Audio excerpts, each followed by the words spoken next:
Welcome back to Planet Crypto. My name is Chase, level 1 CMT and full-time trader. Today we're going to look at Chainlink on the short term and the long term to know what we can watch for this weekend, the hours ahead, the weeks ahead, all that good stuff, everything in between. Let's get right to it. The hourly chart. So this is short time frame. Now, short time frame, you want to put much less weight into these kind of charts versus like a weekly or monthly chart. Hopefully that resonates and that makes sense. Having said that, right, we're looking at Chainlink here on the hourly, a nice move up, holding after these lows, the pierce outside the lower Bollinger Band, and just a epic trampoline bounce, climbing the EMA 8 here in this red, right, see this red moving average, right, and we're just holding that as support and bouncing and bouncing and bouncing. Now, if we get a cool down, which to remain healthy, we kind of want to do that, where do we want to go down to and still remain bullish? I'm glad you asked. Let's take a look. So we have to go back to these tops over here, right? You want to incorporate even the initial tops, this high, right? You're looking at something like this and painting a zone. And hopefully the zone sticks when you click the button. Okay, so now we're looking at this, right? So a lot of touch points here, right? A lot of, you could see everything, right? If you put it on closing price, right? This makes sense, hopefully, right? So if we get a throwback, right, which is simply a bullish retest, we're looking at this area. Usually the 21 EMA on any chart you look at is a nice spot, especially if it's rhyming with all the previous local tops and your breakout area.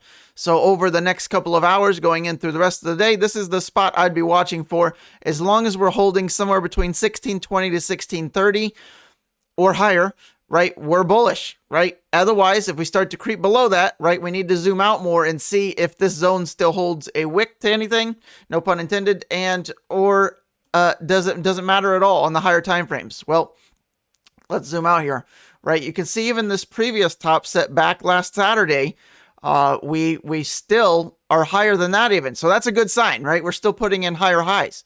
We've even wicked today to the high of over $17. Could we make it any higher? Well, you might catch a little foreshadowing here on this zone up here. So if we go higher, how much higher could we go? We'll get to that in just a moment. On the weekly chart becomes much more clear.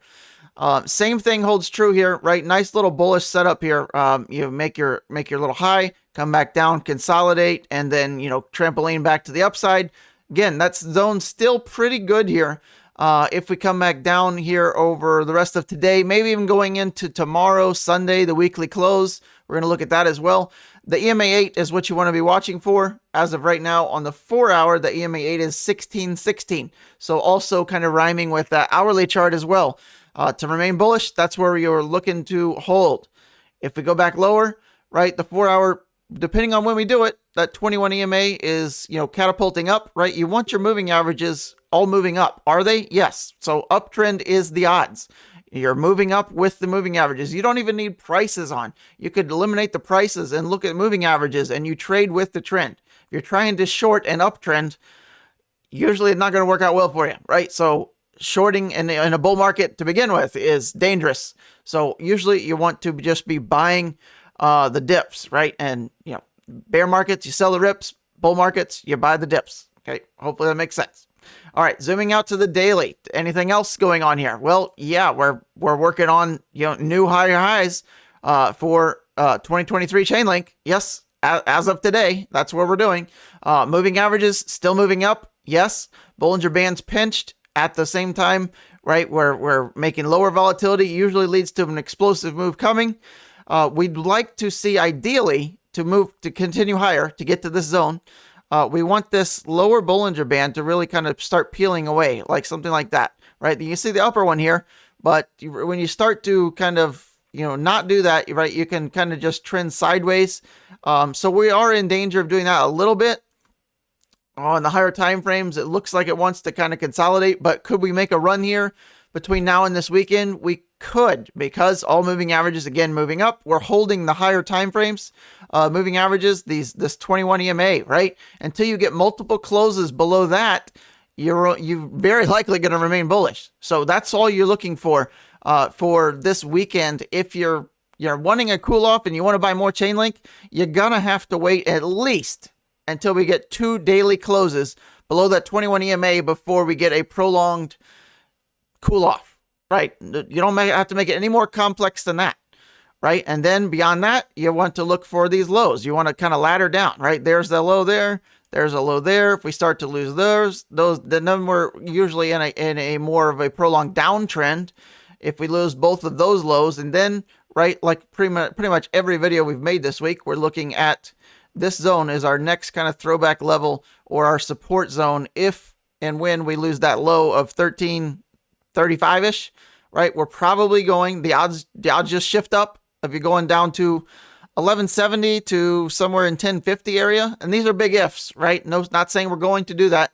It's just if we lose that low, very likely this gets hit. Until then, the trend is up, right? The trend is your friend. All right, so to the high side, where could we potentially find some more bigger resistance? Well, on the daily chart, it's not really evident, so we'll zoom out to the weekly, but it starts around $18. So let's go ahead and do that. Go out to the weekly. Why 18? Why did we draw that there? Well, I'm glad you asked. Going all the way back to 2020, right? We've talked about this. If you watch any of my other videos, 2020 high right there at $20, we tapped it very briefly.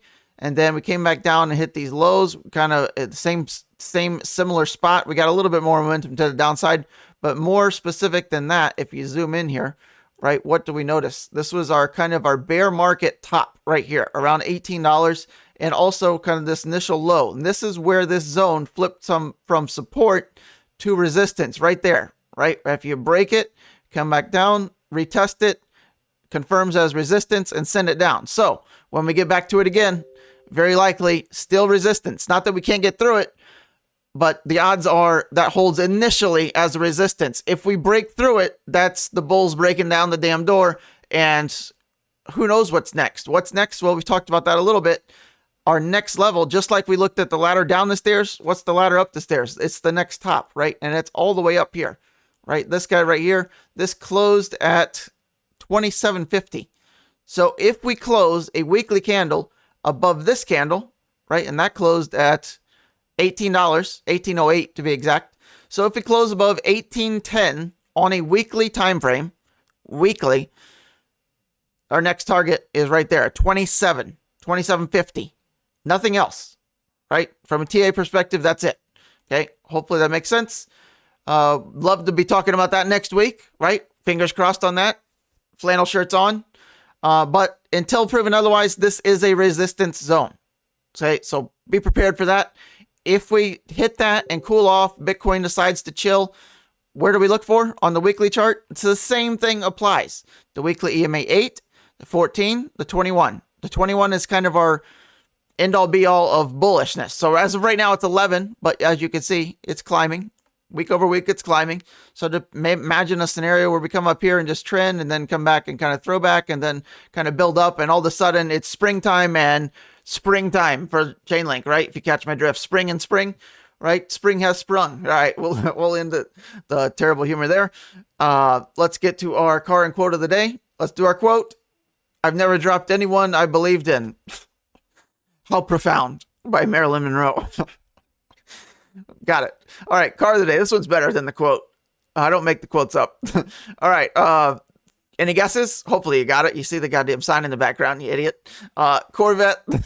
Corvette. Anybody got the year before I zoom in? Right. It's the most iconic Corvette year of all time, right? 1957. Look how fantastic of shape this is in. We have a local, I should say local, but it's near me, but it's like a Florida wide, I'm in Florida, Corvette show annually. And there's like hundreds of Corvettes that go. Right? You can see like the new one just to the left of it over here. But this, I love these, right? This is immaculate to look at. You could you could eat off at this engine. It's so clean. Amazingly clean. This is the owner. Talked to him for a little bit. Amazing. It's immaculate. It's like it couldn't be in better shape than it came off the floor. So 1957, you can see the zoom in there. So that's that. Maybe a little unexpected, but maybe we'll do some more old school cars. Let me know if you want that, or Chase, let's stick to the supercars and hypercars, right? I'm in that boat, but time to time, 1957 Corvettes, tickle my fancy. That's a slogan that needs to go away. Chainlink, that doesn't need to go away. That needs to go higher. You have your levels. What else do you want to see?